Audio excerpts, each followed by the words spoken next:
court before they are detained. It is important that the nitty-gritty of that, and they were not well taken care of. If you commit somebody to prison or you are detaining somebody, then it's important that you be taken care of. Well, of course, we know that when your freedom is curtailed, you don't enjoy certain things. But then look at the children when they came out. Some of them fainted, and it was that thing that aroused public interest. The noise was made, and I think this was what forced the government to retract itself and say, what else will you have done if you are not going to be on the children? Are you going to leave them? We advise government appropriately so that public ridicule and embarrassment will be avoided in future. All right, there's a new twist to that story, and the new twist is extending to the possibility of what should happen to these children after this particular incident. And it was reported by the Vanguard this morning. Educate arrested minors or face legal action. That was by Falano. Human rights lawyer Femi Falano has integrate and educate all minors arrested during the End Bad Governance protest, warning of legal action if the government failed to comply. We made the call recently, and you know, there are so many children who are still on the streets in Who the are northern out part, there, yes, in yes. the northern part of Nigeria, and even across the nation. Millions of out-of-school children that are there. But these are just a sample, a mini sample out of the lot. You know, who came out during the bad governance protest. And now I think sometimes you do some to be good at the end of the day, because if at the end of the day the federal government says on this set of kids that how much Juries, there is they have their own system of education. If it is established that really they are juries, I think the government has done that. And I also feel that it is the responsibility of any parent to educate his or her child. I would say it is also the responsibility of God to ensure that the facilities for such are provided. So it is not that government hasn't provided those facilities. So if some parents, out of whatever we call it, decide not to educate their children, how will that be a burden of government? Yes, it is important that uh, these children should be educated. Are we saying that the government hasn't provided the facilities for such? I want to believe that yes, there are schools all over. I want to believe also that the Almajiri system of education exists in the north. Are we sure that can we establish that these students were not given the opportunity to attend those schools? It is only then and then that we can say, okay, government must be forced to educate them. Then you also look at the nature of the Almajiris and those that are involved in this Dibeko. Are they always ready to want to embrace education? So it is the responsibility of all of us. What do I mean? The government of their respective states, but first and foremost, their parents, the society in which they live. Yeah, if Falana goes to court, he has a right to do that. He has always been doing that. He's a human rights activist. But I don't want to think that the government in this circumstance can be blamed for the children's plight. If the facilities are there, which I know must be there, then if the children refuse to make use of those facilities, I think it is their parents that should be identified, and it is their parents that should be dragged before the law court. That's my thinking, that they should be dragged before the law court to compel them to ensure that these children are made to go to school and they are educated. We also have them in the southwest here. There are a few of them. If you go to parties these days, you feel sorry for this country, Nigeria. They are ready to take Leftovers. the leftovers. And in fact, at the start of you eating, they will have surrounded you to say, if you cannot finish the food, They're on they standby. are here. Yes, we had a function on Sunday, and I was there, and it was a close knitted place. How they were able to come in still baffled me. Baffled me.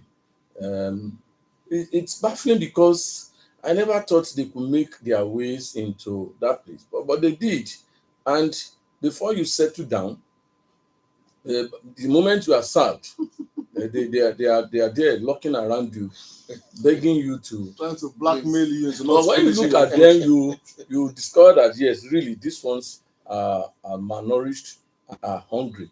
So Femi Falana, fine, yes, he will do well if he goes to court. But I think it is important to say that before going to court, let us look at the nitty gritty. Is it that the government has not provided the facilities? Is it, or is it not going to be a case where somebody else will also go to court to say the children's rights are being abused by forcing them to do that which Falana is saying. So it's neither here nor there. I think it is the parents over there, and it's the sickness is also coming down here now. Should be educated, parents should be enlightened on the need for them to ensure that at least the basic of education the children as such. Okay, this is OGB Sanada from Father FM. Quickly to this next one. Vanguard. Protesters storm National Assembly, demand oil sector overhaul amid fuel crisis, economic hardship. A large crowd of activists flooded Abuja's Three Arms Zone on Tuesday, demanding sweeping reforms in the oil sector. Organized by the APC Solidarity and Development Forum and comprising youth and civil society organizations, the protesters expressed their frustration over soaring fuel prices, persistent fuel scarcity, and the intensifying economic hardship affecting Nigerians. Now, Mr. William, this is where I'm going to this morning. This is APC government. Yes. And then this protest is now being organized by APC Solidarity and Development Forum. And they also took along some civil society organizations that also, tried to, see this out as people are frustrated. There is inflation in town, there's economic hardship, fuel scarcity, fuel this, fuel this, and demanding overhaul in that sector. What are we to say about this? Well, the first thing we have to look at is to identify whether whether that group, as mentioned, whether they are indeed APC members. It is important for us we shouldn't just jump to conclusion. Any group can come up to say, yes, we are this, we are that, especially now that people feel a bit nauseated about what is going on in government. But let us leave that. I think it is important for us as Nigerians, all of us, to stand up and face the government to say this suffering is enough and there must be an end to it. The other time, I think it was either on Sunday or Monday, Dangote came out to say that the price per liter of the fuel is 990 naira, and he also went ahead to say that if any independent marketer will want to go outside the country to say they want to import and are saying they are importing less than that price, that he is very sure that the fuel will not be as pure as one would expect. That if the product is checked very well, that there is going to be some kind of dust and all of that adulterated. So you see, it is here. It is neither here nor there, and I think the issue of this petroleum sector, the oil sector, needs to be addressed head on.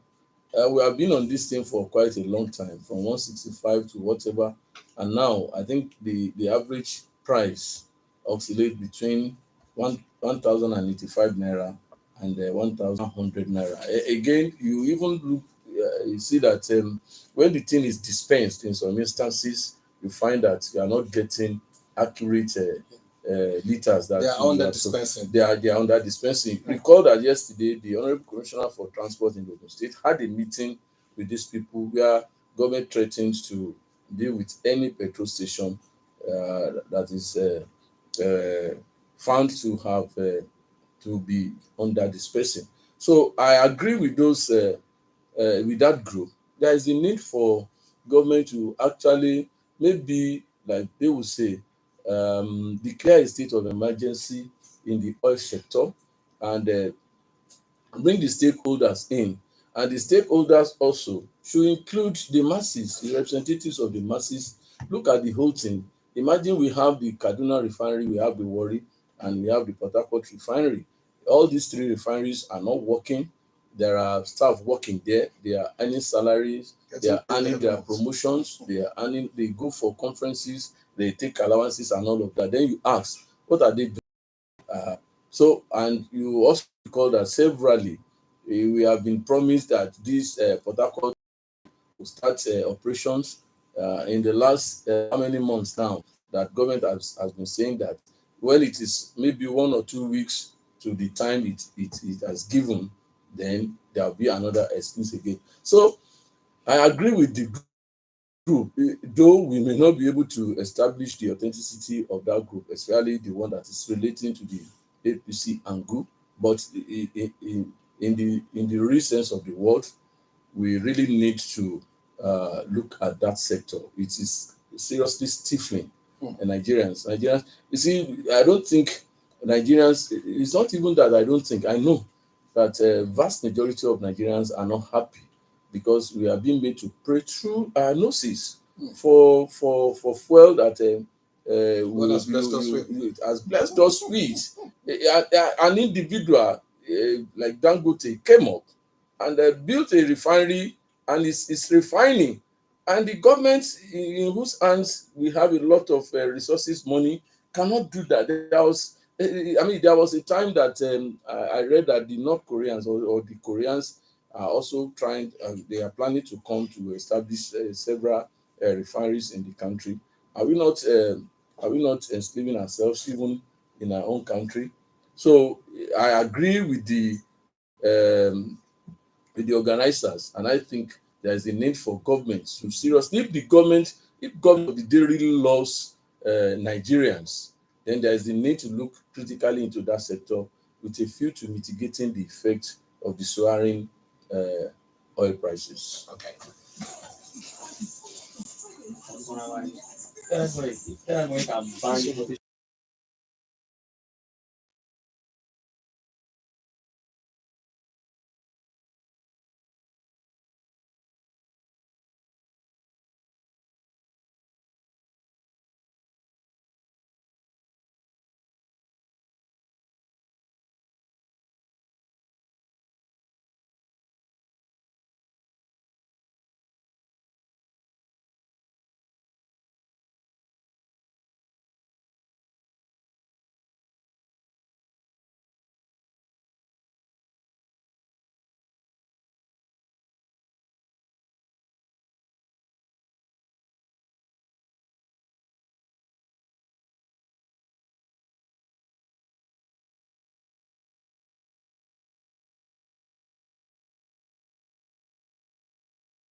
A lot of issues in the national dailies today.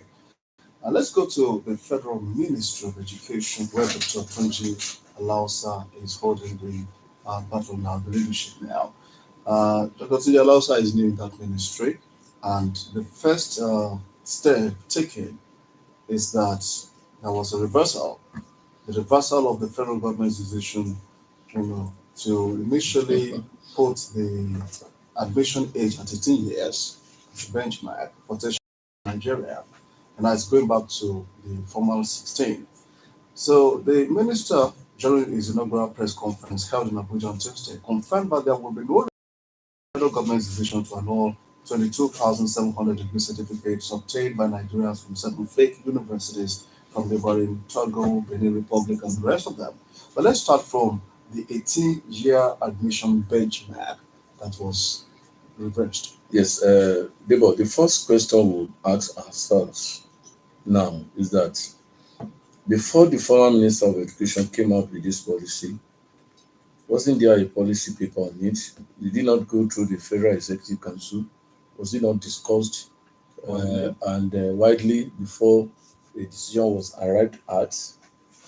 That's one. Two, the new minister that came and said and abolished the policy, on what basis has it based, or was it basing his decision? Is it that before he was sworn in as a minister, the papers have been brought before him, he has looked at it, and he has also had the concurrence of Mr. President, maybe acting on behalf of the Federal Executive Council? Are we saying that this policy, when it came out, was not well thought of before it was brought out then? These are questions. I argued the other time that I raised a lot of questions, and I said, where are we rushing to with regards to those children? I work in a university, and in one way or the other, one interact with the students, and you see that some of them who are of that age are really they may be up there academically, but when it comes to the stress and all other things with regards to that area, you find that they are just barely trying to cope. So we have to look at it critically, and I know that I recall that one of the things that I suggested that should be done then was that there should be a stakeholders conference talking about this policy. But the argument has been here and there, some in favor, some against. I know a lot of parents will be happy now, and I know that a lot of them also may, like we normally do in this part of the world, be cursing the former minister. Will be saying yes, God has God has done what we want God to do for him. Ọlọ́run ti mú ọ fi sẹ́yìn. But again, we have to look at it very well. The minister has come up to say the decision or the policy is being reversed. The majority of parents are happy. Let's see how it goes. I just hope that the not too distant a time, the thing will not come up again and will not come down again here or some other fora to say we want to look at the nitty-gritty of the policy again. And talking about the decision of the federal government on those neighboring certificates, you recall the scandal of the man that exposed the whole thing, the journalist that exposed the thing, who had a degree and a master's within, I think, a space of about 6 months, and he brought out those things. I think I want to give government kudos, and I'm happy that that decision was taken. I can't fathom it. Why a parent will leave the shores of Nigeria and will say he's taking his word to Benin Republic for university education, for that matter, when it comes to education.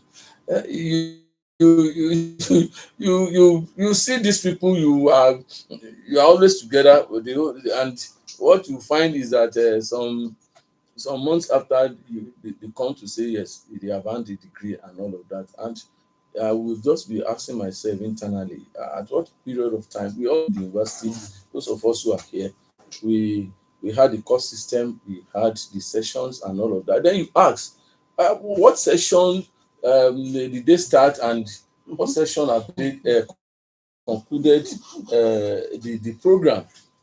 It's something that that was baffling then, and I was hoping that there were some of them that also did nothing. I know, and when they finished some of them were taken. We had to, do their I think practicals in some of our hospitals there, and I know that it wasn't something that was palatable then, and maybe some of them were asked to go back and all of that. I think going forward, government should not only say it's not going to reverse that decision, should also come out with a strong policy that no Nigerian should go to such neighboring countries to bring any decree that will be recognized by us. Togo, Republic of Benin, and what have you. I am very much in agreement with All that right. decision. Thank you. So, Tokwe, Yes. you want to give us the one we used to step into the calls? Most definitely from the home states this morning. Ogun pensioners, El Abiodun, over 20,000 naira wage hike. And this is according to the Punch. The Nigerian Union of Pensioners and States, Ogun State branch, Tuesday meant the state government principle implementing a wage increase for all categories of its members in the state. In a letter titled New Wage Increase to Ogun Pensioners, Expression of Gratitude, signed by the state's chairman, Comrade Waidi Oluyede, Secretary, Comrade Bola Lawal, and State Treasurer, Comrade O. Ogabi, the union expressed its heartfelt appreciation to the governor for his consideration and support towards the state retirees. They said it will known they had this good. Maybe about 16 years back, now the governor is actually remembering them, upping what will be their take home by 20,000. What have you to say about this? Well, I think the state government deserves a pat on the back for this. But I also want to quickly add, is it going to be all embracing? How do I mean? Will it also get to the retirees in the Local Government Service Commission? We need to know that. And they said all categories. Well, of its the members circular of the can state. say all.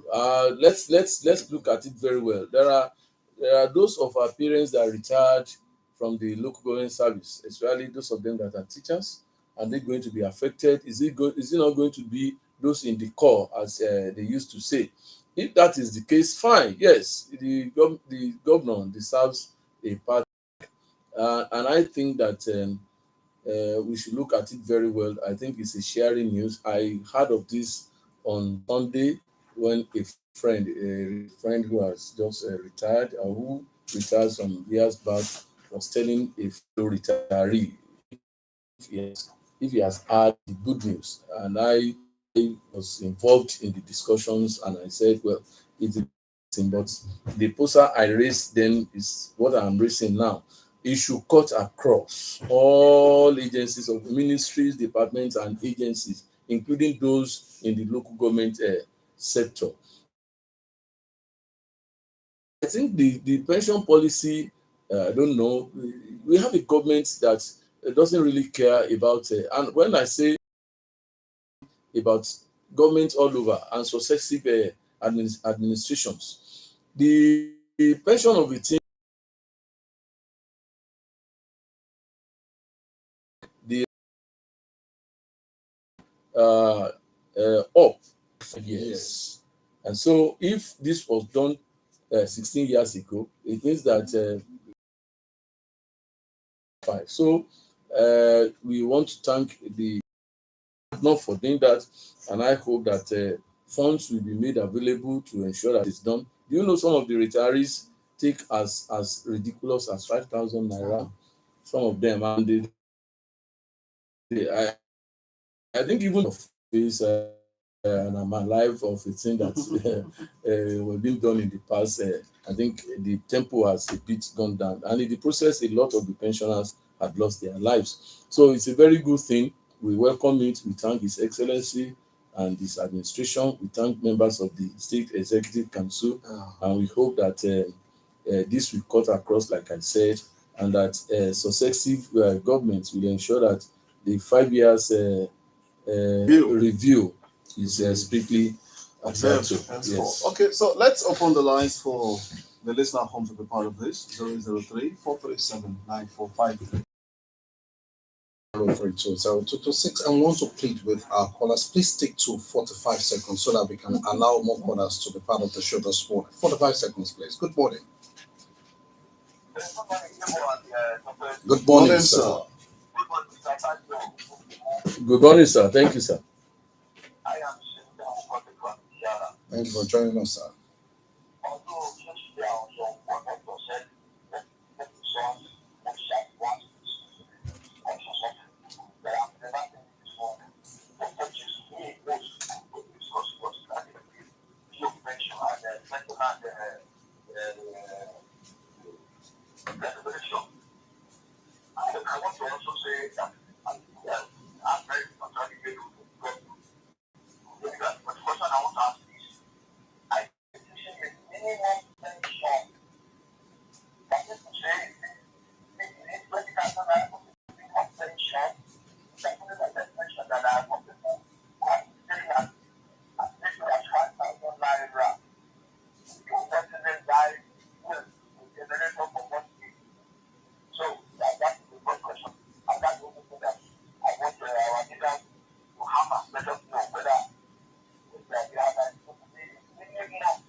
Thank you very much.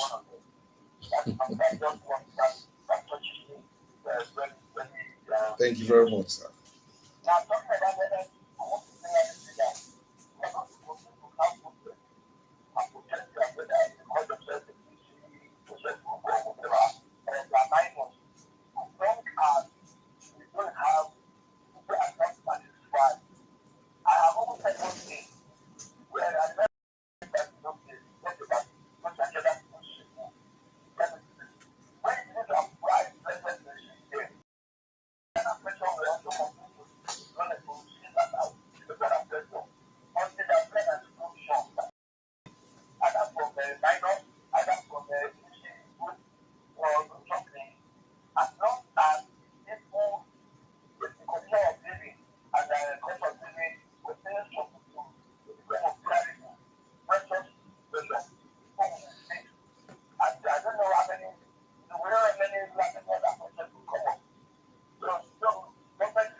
Thank you very much. We sincerely appreciate you, sir.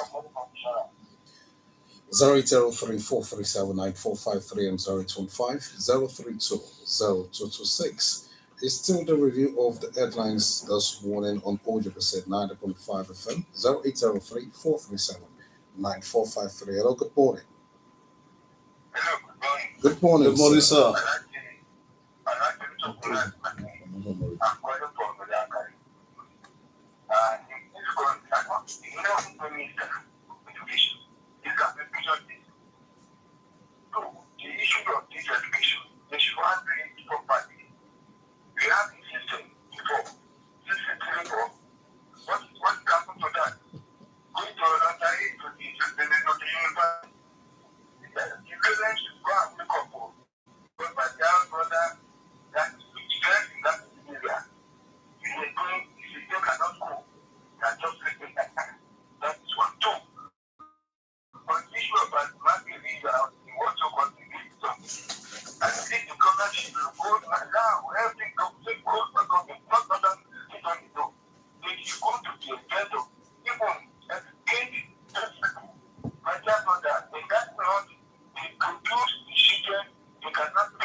Thank you very much. Thank you very much. Thank you. 083-437-9453 and 0815-032-026. Hello, good morning. Thank you very much, sir.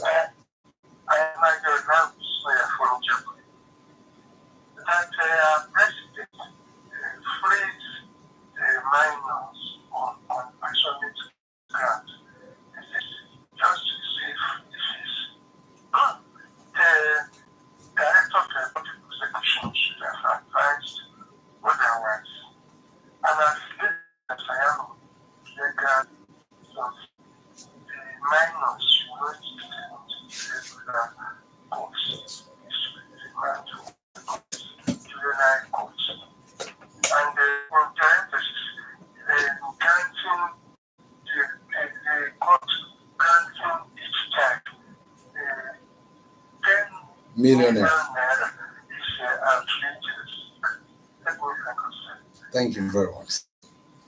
Okay, Mr. Okunemo, maybe your brief remarks before, if we can still touch on just one of the points raised this morning. Well, I want to look at issue of the 6334 as mentioned by Alhaji Omitogun, and I want to say that policy is a failure because yes, it's a failure to the extent that you have the 6 years of primary school, the 3 years of the first junior secondary school, then those who cannot move up to the ladder will go to technical colleges and all of that. Where are those technical colleges?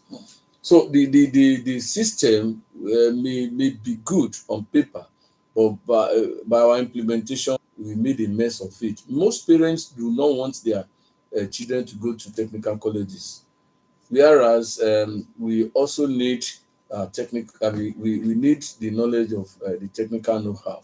You see that in the not too distant a time, we'll begin to have some kind of challenges in that area. How many of our children now, those who cannot make it, are learning these trades? Majority of them are into Yahoo. Majority of them are riding bikes, the Okada of the thing. And I think this is what that system, after the first 3 years, any child that cannot move up to the secondary school should go to technical college, where we should have all this mechanical, electrical, even bricklaying and all of that. But it is missing. And where you even have them go through that thing, how many of them are doing the practical thing in the recess of the work? So we have to look at it so very well. I also want to look at the comments made by the last speaker, which is also very germane.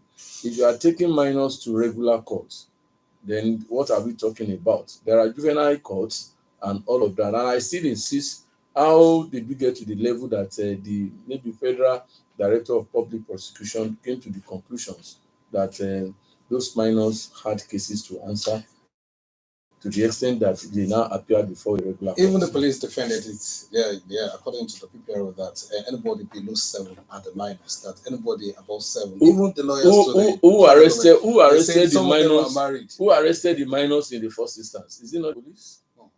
You see, when it comes out like this, everybody will want to save. We will all want to save our faces. It's a public disgrace. It's a ridicule, and the outside will just be looking at us and will be making a mockery of us.